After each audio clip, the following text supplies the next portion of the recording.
Bonjour, bonjour, Sandra Marie Risco. Je suis contente de t'avoir avec moi aujourd'hui. Ah, puis moi donc. J'espère que tout va bien dans ton petit coin de pays. J'invite les gens, s'ils sont avec nous, de nous faire un petit coucou, nous dire s'ils nous entendent bien. Ça serait important de savoir si vous entendez autant Sandra Marie que moi. Donc, un petit coucou de votre part. En même temps, laisse-moi quelques secondes. Je vais vérifier. Oui, tout semble bien fonctionner. On est là en ligne. Hey, écoute, je sais que tu habitais à Gatineau avant, Sandra Marie. Ouais. Mais tu es rendue où? Je suis rendue à Sainte-Catherine-de-la-Jacques-Cartier.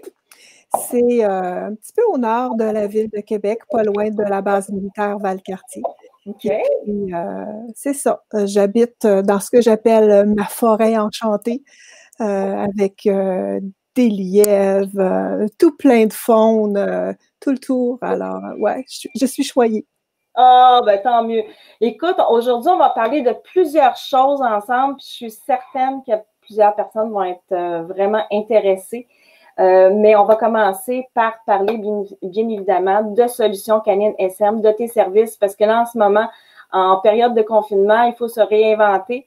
Explique un peu aux gens qu'est-ce que tu peux offrir en ce moment qui est adapté à la situation. Bien, Solutions Canines SM offre déjà depuis plus de 2 ans des consultations en ligne. Alors, pour nous, pour Solutions Canines SM, en fait, bien qu'on ne peut plus donner de cours de groupe, ni de cours privés, on continue quand même à donner des cours privés via l'interface Zoom. OK. Donc, tout comme on faisait avec les consultations, maintenant, j'entre dans le salon des gens ou dans la cour des gens via Zoom. Et puis, est-ce que tu m'entends bien? Parce que moi, je m'entends dans ma... J'entends super bien. Moi, j'espère que le monde nous entend bien. Je vais vérifier parce qu'il n'y a personne qui nous fait de petits coucou. Tu me permets?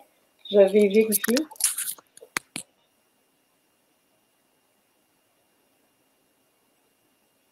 Oui, ça va bien.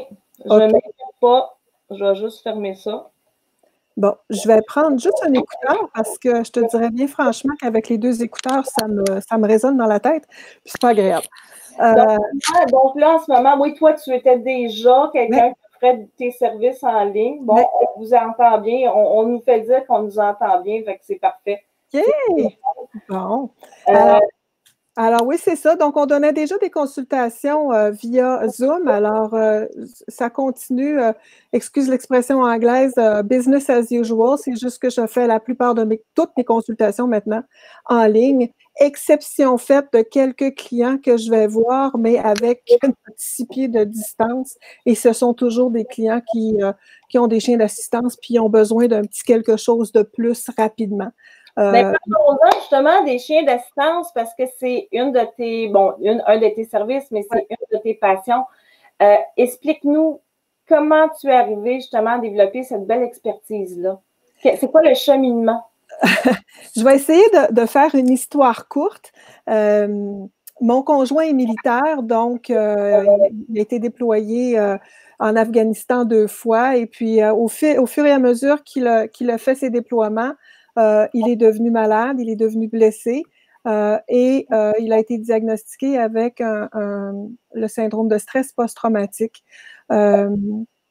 Parallèlement à ça, étant toujours dans le domaine des chiens, nous avions en famille d'accueil une petite chienne pitbull parce que nous sommes famille d'accueil pour un super organisme qui s'appelle Bullies in Need à Ottawa. Et puis, la petite créole était chez nous. Et il s'est passé quelque chose entre cette petite chienne-là qui avait été retrouvée sur le bord d'un conteneur à déchets à l'âge d'une semaine et mon conjoint malade. Et de sorte qu'au bout de 2 mois, c'était clair qu'elle ne repartait pas. Et de fil en aiguille, bon, le maternel, l'obéissance de base, il se passe de quoi? Et je commence à chercher un, un organisme pour entraîner le chien d'assistance de mon conjoint. Et je ne trouve rien qui rencontre mes valeurs et mes critères au niveau de sans force, sans contrainte, etc. Je trouvais rien, je trouvais rien à Ottawa, je trouvais rien en Ontario. qui rencontrait mes valeurs. Et puis, ma prof, où j'étais nouvellement diplômée en éducation canine, me dit « Tu es éducateur canin, entraîne-le le chien de ton chum. » Et c'est comme ça que, de fil en aiguille, j'ai rencontré des écoles en Nouvelle-Angleterre, j'ai communiqué avec des écoles en Colombie-Britannique et j'ai fait mon apprentissage de chien d'assistance sur le tas, si tu veux. Parce qu'il n'y en a pas de formation pour devenir éducateur canin spécialisé en chien d'assistance. Il faut sortir du Québec, ne veut pas...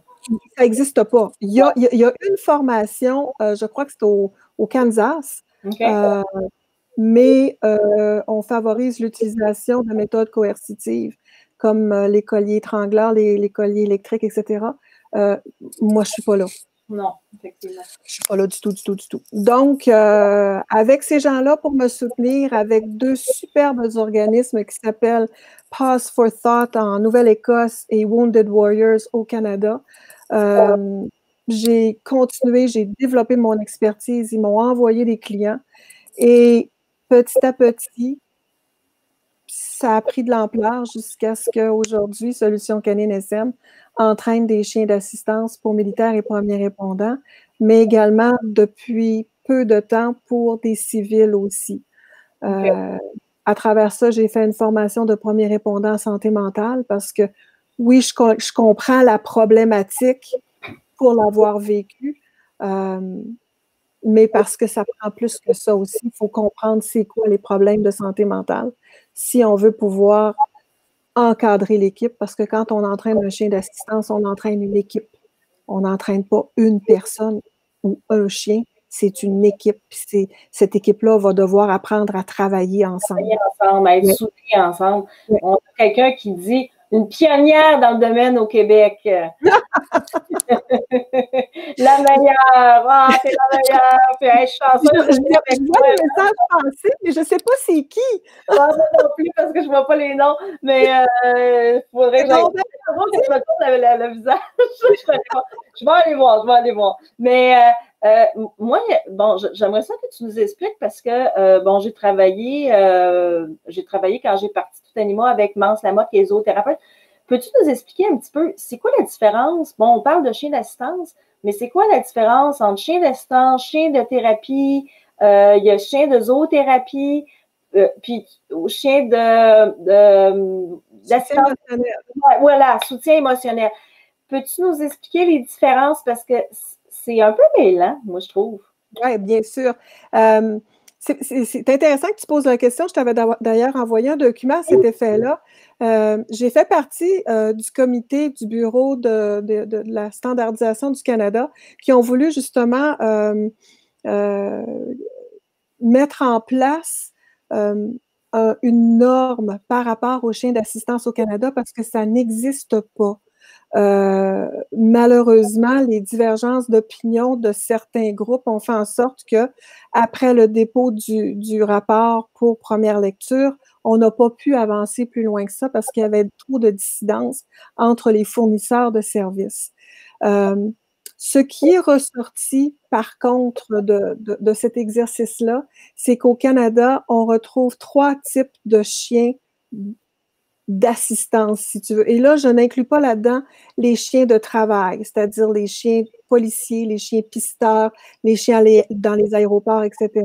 Ça, c'est vraiment une catégorie à part. Lorsqu'on parle de chien d'assistance, on parle d'un chien qui va porter assistance à son humain. Est-ce que tu veux que je montre le sujet que tu m'as envoyé? OK, je vais vous montrer... Comme ça, tu vas pouvoir commenter. Est-ce que tu le vois bien? Oui, je le vois. Parfait. Alors, on va retrouver au Canada et au Québec 3 types de chiens. Le chien d'assistance, le chien de thérapie et le chien de zoothérapie. Et souvent, et j'en prends conscience parce que les gens s'adressent à moi aussi pour pouvoir faire entraîner leur chien, les gens confondent les 3. Alors ça, c'est un petit tableau récapitulatif que j'ai trouvé sur le web aujourd'hui. Et que j'ai traduit. Alors, le chien d'assistance, c'est un chien qui a été entraîné spécifiquement pour amoindrir les limitations psychologiques ou physiques de son manieur. Donc, c'est ce qui le distingue des deux autres types de chiens, c'est son entraînement spécialisé, c'est un équipement médical.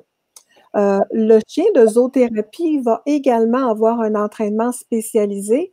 Par contre, cet entraînement-là ne vise pas à aider le manieur, mais bien à participer à un programme thérapeutique pour quelqu'un d'autre.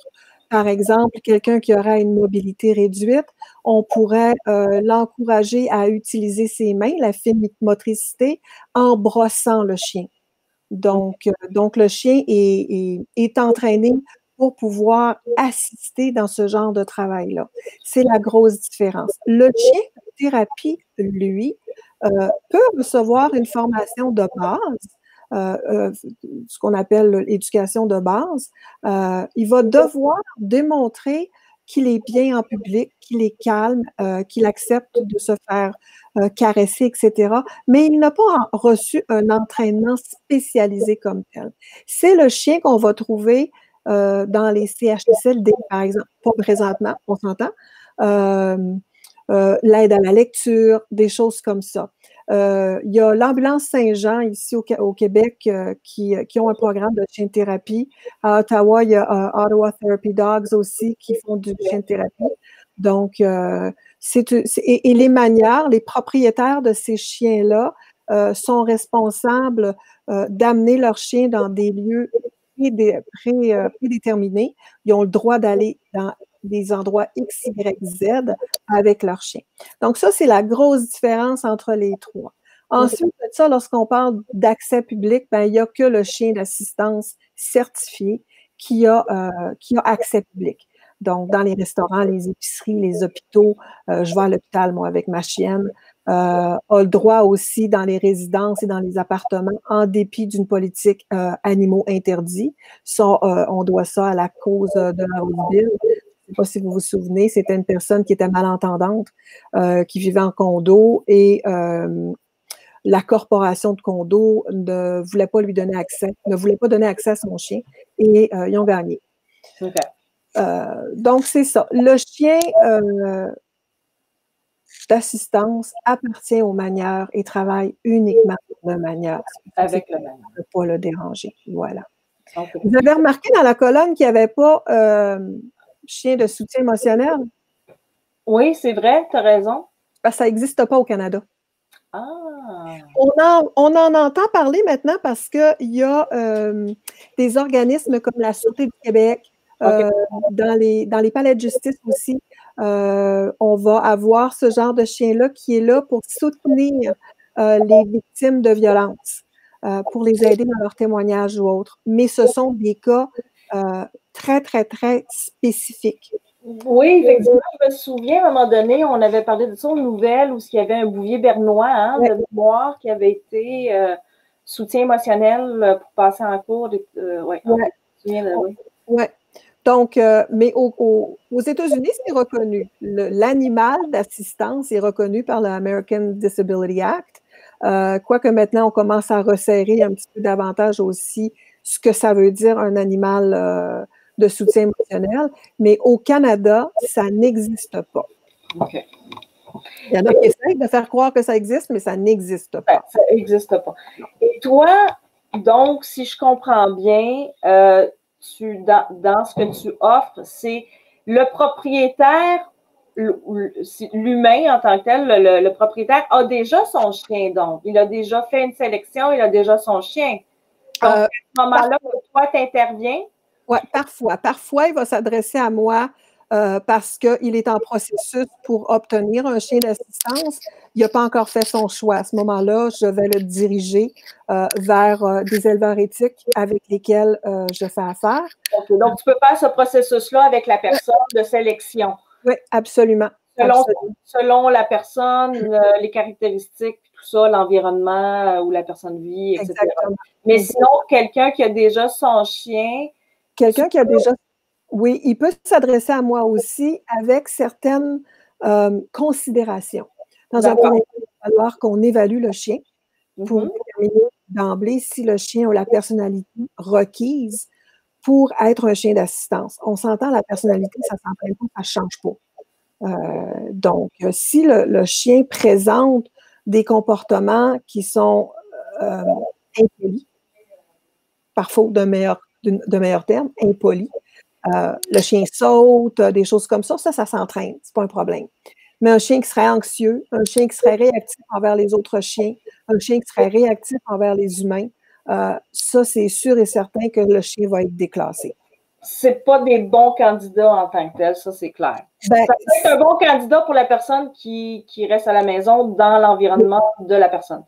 Ça ne fait pas du chien un mauvais chien. Non. Ça fait du chien un chien qui n'est pas un candidat pour être un chien d'assistance. Parce qu'il faut comprendre que le chien d'assistance fait un job extrêmement anxiogène. Mm-hmm. Le chien est dans toutes sortes de milieux et d'environnements, l'autobus, le métro, l'avion, le train, l'épicerie, les enfants qui courent pour venir le voir, le bruit, et il doit continuellement rester focusé sur son manière pour pouvoir intervenir si le manière en a besoin. Donc, c'est anxiogène, c'est fatigant pour le chien. Alors, on doit partir avec des candidats qui sont extrêmement stables et solides. Tout à fait, parce qu'il ne veut pas. Le chien est quand même avec son humain pendant plusieurs années. Donc, il faut s'assurer qu'en cours de route de la vie du chien, il n'y ait pas des comportements qui, à cause justement de l'anxiété, peuvent se développer par la suite, je présume. Mais dis-moi, est-ce que justement, quand tu as un client qui vient te voir, parce que je sais qu'il y a des gens qui m'ont déjà posé la question, puis je suis certaine qu'il y a des gens qui se posent la question. Bon, les gens ont déjà leur chien, ils se demandent s'ils peuvent justement aller de l'avant pour arriver à en faire un chien d'assistance. Toi, tu vas faire justement les tests pour vérifier s'ils peuvent aller jusque-là.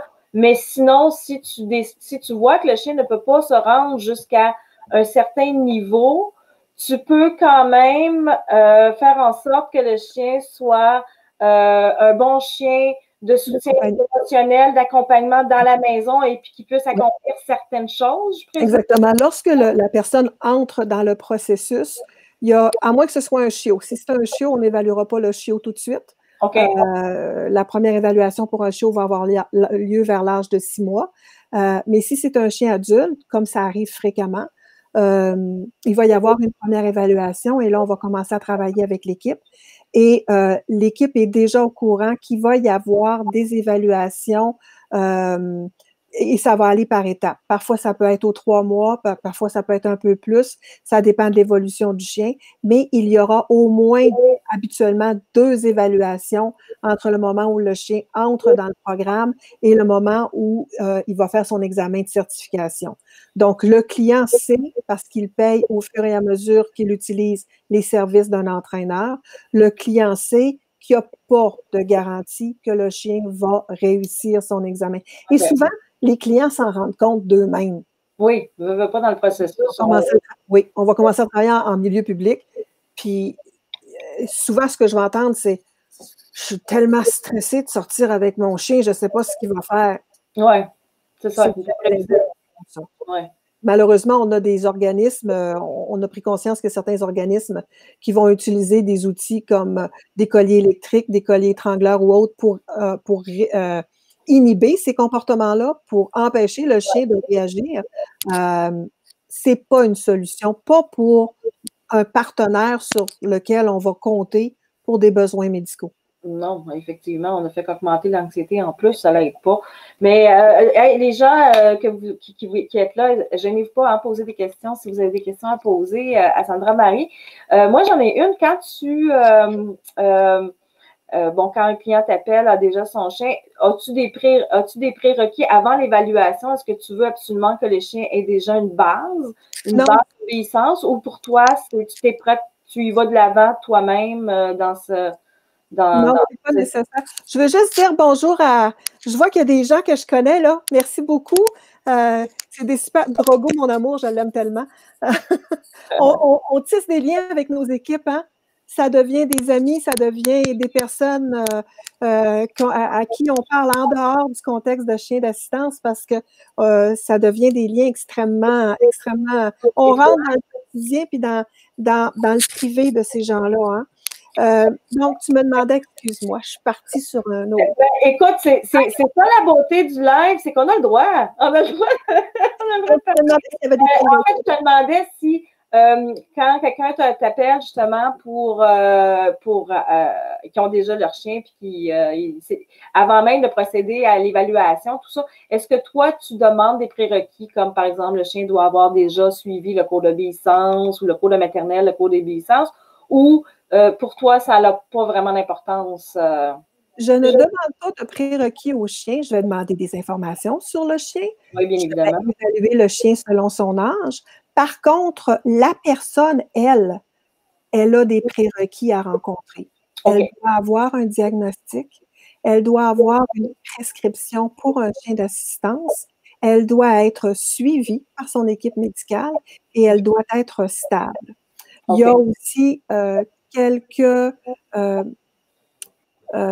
il y a des problèmes de santé mentale pour lesquels avec lesquels je ne travaillerai pas parce que je ne suis pas à l'aise, je n'ai pas suffisamment de connaissances pour travailler avec certaines pathologies. Je ne suis pas médecin, je ne suis pas psychiatre, donc je dois limiter mon sphère d'activité à des problématiques de santé mentale qui me sont familières.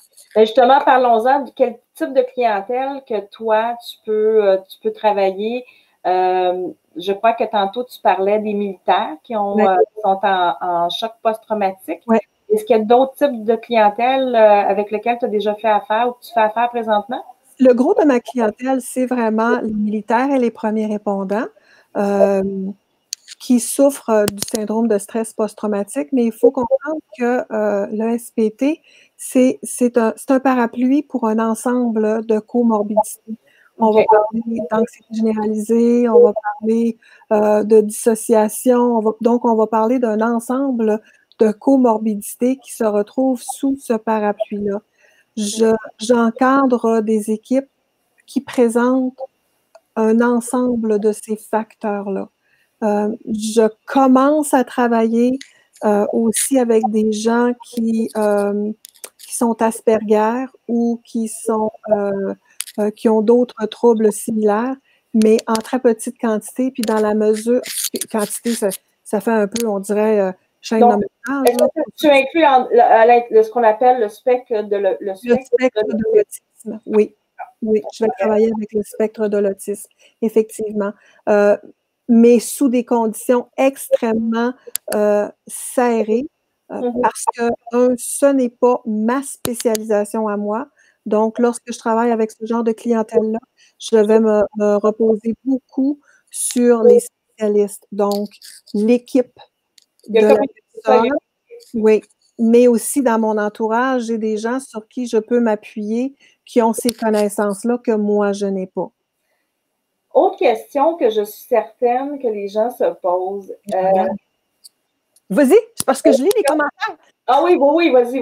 Est-ce qu'il y a une race ou est-ce qu'il y a des races que tu privilégies où tout chien peut devenir un chien d'assistance, peu importe la race?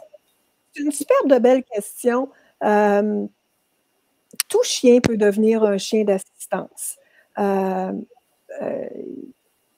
On privilégie les labradors, les golden, les chiens comme ça. Il y a un paquet de labradors pour golden qui ne peuvent pas être des chiens d'assistance parce qu'ils ont trop de gaz. Il y en a qui disent les petits chiens, ça ne peut pas. J'encadre une équipe présentement. La personne a un chihuahua qui est absolument génial et qui répond aux besoins de la bénéficiaire. Donc, c'est pas la race, c'est la capacité du chien à remplir les fonctions pour lesquelles qu'il doit accomplir pour son maniable. Et donc, l'équipe, l'harmonie qui se crée entre les deux. Ouais. Mais si j'ai une personne, par exemple, qui a des problèmes de mobilité, ce qui peut arriver avec des gens qui souffrent du syndrome post-traumatique, parce qu'il y a souvent des comorbidités qui sont liées à la mobilité, puis que la personne me dit qu'il va entraîner son chihuahua, là, on va avoir un problème. Donc, il faut quand même que le chien soit adapté à la tâche pour laquelle il va travailler. Il va travailler. Ouais. Ça, ouais. De toute évidence. Dis-moi, tantôt, tu as parlé de certification. comment ça fonctionne? Donc, la certification, quelles sont les étapes? Il n'y en a pas de certification. Ça n'existe pas. Ça n'existe pas. Mais toi, quand tu offres tes services, est-ce que tu les amènes avec une certification de ton entreprise? Oui. Le standard international est basé sur Assistance Dog International. Et lorsqu'on a le standard international, techniquement, on devrait pouvoir aller partout dans le monde avec notre chien.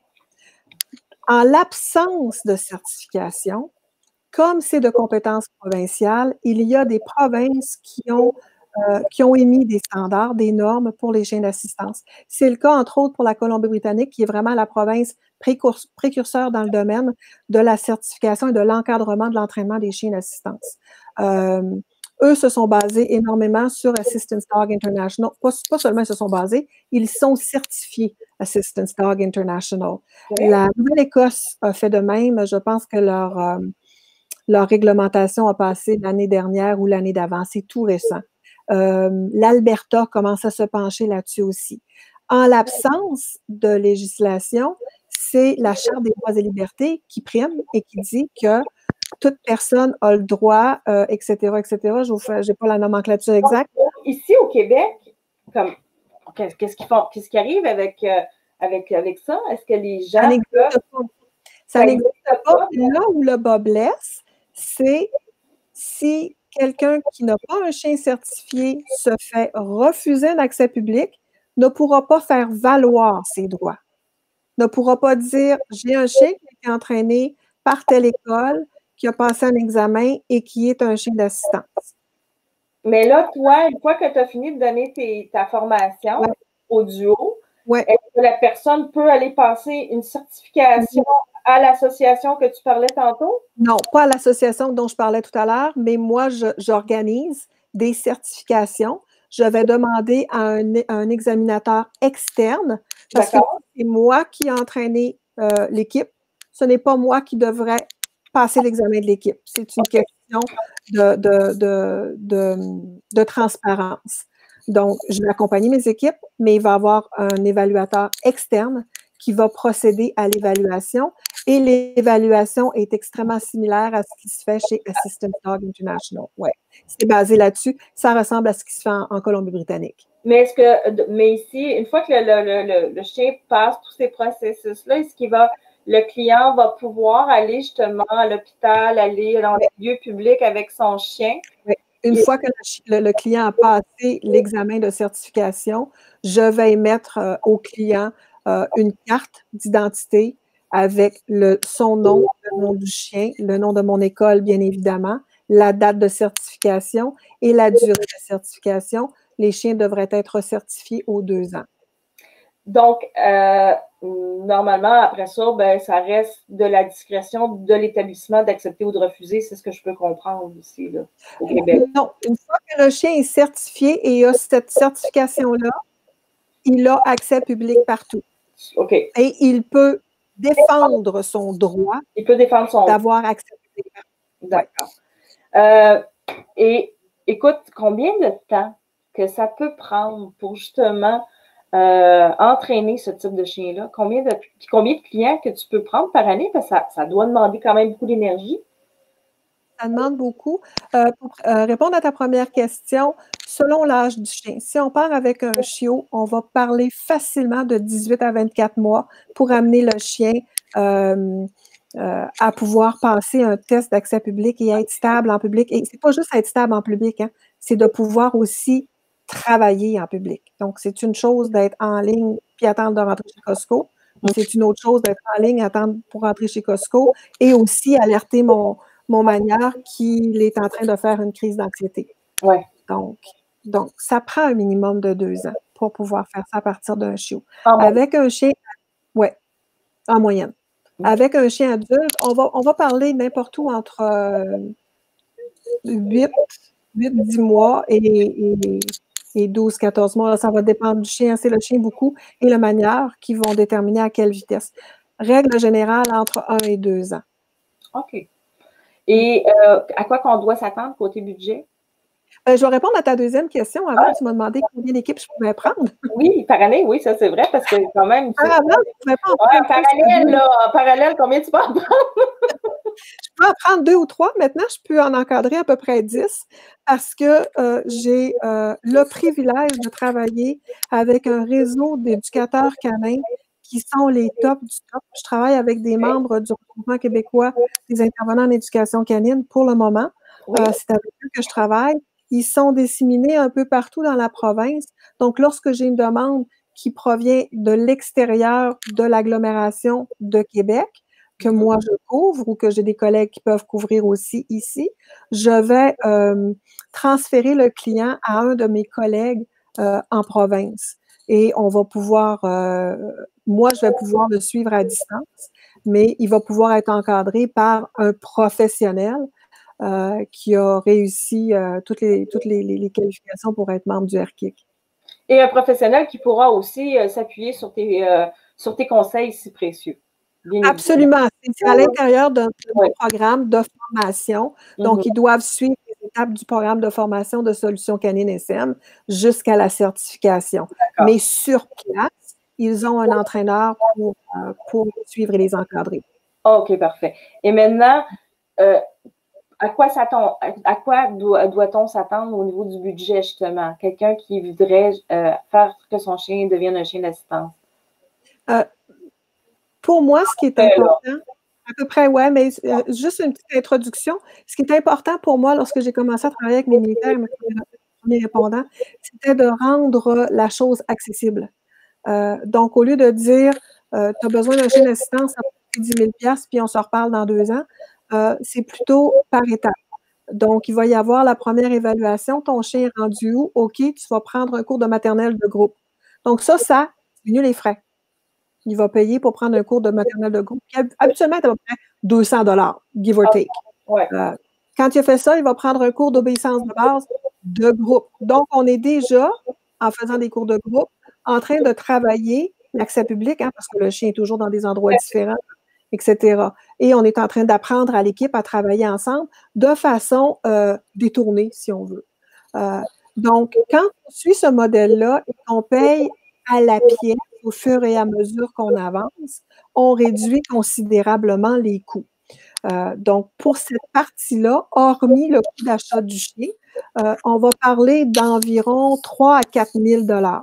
Maintenant, là-dessus, tu n'as pas les privés parce que ça va en prendre, notamment pour entraîner les tâches spécifiques. Et tu n'as pas non plus les privés pour encadrer l'équipe. Quels sont vos besoins? On est rendu où? Il faut faire des évaluations, etc. Il faut rajouter un autre montant là-dessus.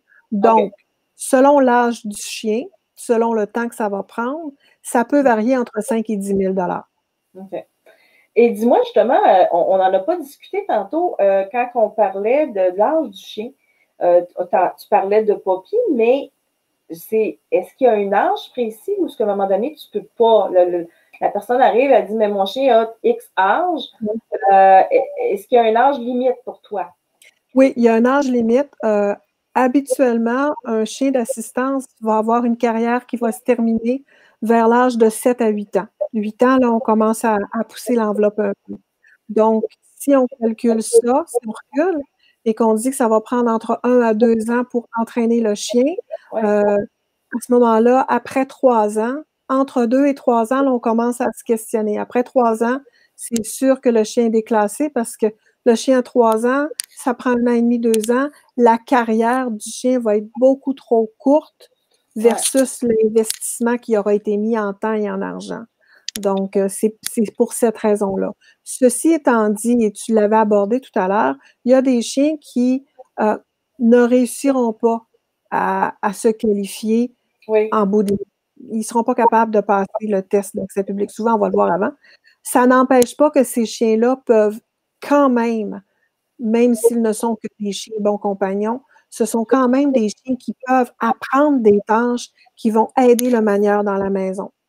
Donc, le chien peut quand même apprendre à faire de la pressothérapie. Le chien peut quand même apprendre à alerter pour des crises paniques si c'est ça qu'on veut travailler. Le chien peut aider avec problèmes de mobilité, enlever les bas, ramasser des clés, des choses comme ça. Donc, il y a un full de tâches. On a une liste d'à peu près 150 tâches différentes qu'un chien peut faire. Donc, même si le chien travaille en public, il est possible, avec ces chiens-là, de quand même les entraîner pour accomplir certaines tâches qui vont aider le manieur. C'est juste que dans le fond, le chien ne pourra pas accompagner le manieur à l'extérieur. Si, par exemple, on a un chien qui est réactif, mais qu'à la maison, tout va bien, et que c'est un chien qui peut accomplir plusieurs tâches. C'est bon à savoir, effectivement. On a eu quelqu'un qui a dit « Elle a sauvé mon équipe avec mon chien. Ma rencontre avec Sandra Marie a changé ma vie et a donné une deuxième chance à mon chien. » Ben, puis il y a Drogo. Drogo, c'est qui ça, Drogo? Est-ce que tu connais? Drogo, c'est mon chien d'amour. C'est le chien de la personne qui a écrit ce commentaire-là. Une belle équipe avec qui je travaille. Ça fait partie des bonheurs de travailler avec ces gens-là. C'est que on reçoit tellement d'un point de vue humain de travailler avec ces équipes-là. Je travaille avec une population fragilisée. Je travaille avec une population qui, parfois, a été abusée, même à l'intérieur du système de chiens d'assistance. Donc, pour moi, chaque équipe est un cadeau précieux qu'on encadre et qu'on amène vers un but. Et c'est pour ça que la transparence est tellement importante dès le départ. De dire à la personne, ton chien a certaines problématiques qui vont faire en sorte que peut-être il ne pourra pas faire le travail de chien d'assistance. Mais c'est quand même un super chien qu'on va essayer de faire avec ce qu'on a, du mieux qu'on peut. C'est gratifiant aussi de voir que tous les efforts qu'on a mis, ça l'aide quelqu'un. C'est extraordinaire ce que tu fais, Sandra Marie. Et maintenant, dis-moi, on va espérer bientôt pour la plupart des éducateurs de pouvoir retourner sur le terrain. Qu'est-ce qui t'attend, toi, par la suite, si dans les prochaines semaines ou disons le prochain mois, on peut retourner sur le terrain? En arrière-plan, derrière l'écran, je planche avec 2 collègues sur un gros projet entourant les chiens d'assistance. Je ne peux pas en parler plus que ça pour le moment, mais on planche sur quelque chose qui, on l'espère, va changer le visage des chiens d'assistance au Québec. C'est notre souhait le plus grand. Une deuxième entrevue, alors, quand tu seras prête. Oui, promis. Mais à part ça, j'espère pouvoir... je m'entraîne quand même à tous les jours avec mes chiennes parce que je compétitionne avec mes filles. J'espère pouvoir reprendre... Là, toutes mes compétitions ont été annulées. Là, tout mon été était prévu, tout est annulé. Donc, j'espère pouvoir éventuellement reprendre la compétition avec mes 2 chiennes qui sont aussi chiennes d'assistance. Et puis, continuer à travailler avec mes clients. Je travaille aussi en anxiété de séparation. Donc, travailler aussi avec ces clients-là qui mettent tellement d'efforts pour aider leur chien. Alors, je reçois tellement de travailler, d'aider les gens qui veulent aider leur chien que je ne me vois pas faire d'autre chose. C'est difficile, hein, de faire d'autres choses, effectivement. Oui. Surtout que notre paye, c'est quand on voit que ça fonctionne bien, puis que tout roule bien, puis que le client est content, puis que le chien est content aussi. Ça fait halluciner mon chum. On va à Cozumel plonger, puis moi, je me ramasse à la SPCA du Cozumel pour les aider. Une vraie de vraie. Une vraie de vraie. Il faudrait que tu ailles au Costa Rica, sur l'île des chiens. Oui, non, j'en ai entendu parler. Il y a Puerto Rico aussi, je pense qu'il y a un endroit pour les chevaux sauvages. Enfin, bref, il est très patient avec moi. Et dis-moi, comment on peut te rejoindre? Là, j'ai mis en bas, si les gens peuvent voir le menu qui défile, j'ai mis ton adresse de ton site Internet. Donc, www.solution canine SM, donc solution puis canine au pluriel. Tu as une page Facebook aussi. On a juste à faire une petite recherche dans la loupe Solution Canine SM. Et puis, pour les chiens d'assistance, j'ai une page spécifique privée pour les chiens d'assistance. Ah oui? Alors, si les gens, je la publicise pas comme telle, mais ce sont des équipes qui sont sur cette page-là. Pas nécessairement les miennes, ce sont des équipes qui peuvent être encadrées par d'autres, mais on se donne des coups de pouce, je fais des petits tutos, donc on essaye de démystifier un petit peu ensemble c'est quoi.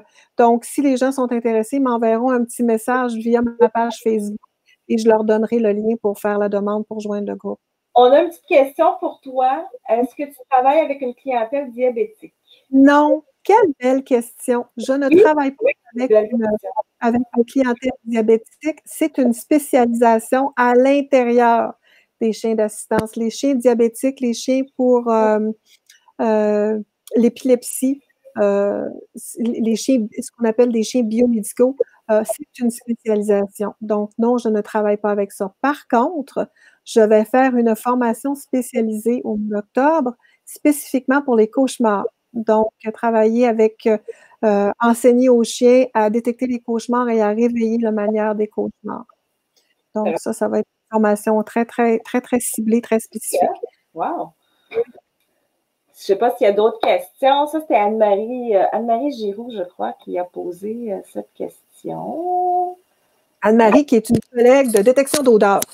Oui, et bien, écoute, Sandra Marie, vu que tu en parles, je vais recevoir Anne-Marie la semaine prochaine. Le mercredi prochain, 19h30, ça va être au tour de Anne-Marie Giroux on va parler de détection d'odeur. Fait que ça va être un autre sujet palpitant pour les gens. As-tu un mot de la fin pour nous? Écoute, je tenais à te remercier, puis tu es très humble dans ce que tu fais, mais Tout Anima, c'est quand même quelque chose d'extraordinaire que tu as fondé toi aussi. Et tous les documents que tu as mis en ligne, que tu as mis à la disposition des parents pour les enfants, pour la prévention des morsures, c'est extraordinaire. Donc, je te remercie de m'avoir invité, de m'avoir permis de partager une de mes passions, qui est les chiens d'assistance, et puis de pouvoir informer la population. Ça va me faire plaisir de revenir s'il y a d'autres questions. Ah, ben oui, ben, s'il y a des questions, vous ne vous gênez pas, vous communiquez directement avec Sandra Marie. Hey, merci, puis je te dis bonne soirée à tous. Et ben, on se reparle, c'est sûr, suite à éventuellement ton nouveau projet que tu es en train de faire. Bonsoir tout le monde. Bonsoir tout le monde.